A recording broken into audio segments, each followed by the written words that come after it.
আপনার শখের ইনডোর প্ল্যান্টটি কি দিন দিন মরতে বসেছে বা পাতা ঝরে শুধু কাণ্ড বেঁচে আছে? ভুলেও ফেলে দেবেন না। দেখুন, এই গাছটির শিকড় পচে যাচ্ছিল, তাই প্রথমে গাছটিকে আলতো করে টব থেকে তুলে নিন এবং পচা বা অতিরিক্ত শিকড়গুলো পরিষ্কার করে নিন। এখন কিছু ফাঙ্গিসাইড পাউডার নিয়ে গাছের গোড়ায় ভালো করে লাগিয়ে দিন। এবার একটি গামলায় সাধারণ মাটির সাথে বালু, সামান্য ফাঙ্গিসাইড পাউডার এবং জৈব সার খুব ভালো করে মিশিয়ে নিন। এই স্পেশাল সয়েল মিক্স আপনার গাছের শিকড়কে দ্রুত বাড়াতে সাহায্য করবে। নতুন টবে কিছু মাটি দিয়ে গাছটি সোজা করে বসিয়ে দিন এবং চারপাশ থেকে মাটি চেপে দিন। সবশেষে পর্যাপ্ত পানি দিন।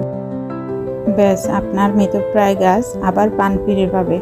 এমন আরও গার্ডেনিং টিপস পেতে এখনই ফলো বা সাবস্ক্রাইব করুন। আজ এ পর্যন্তই। আল্লাহ হাফেজ।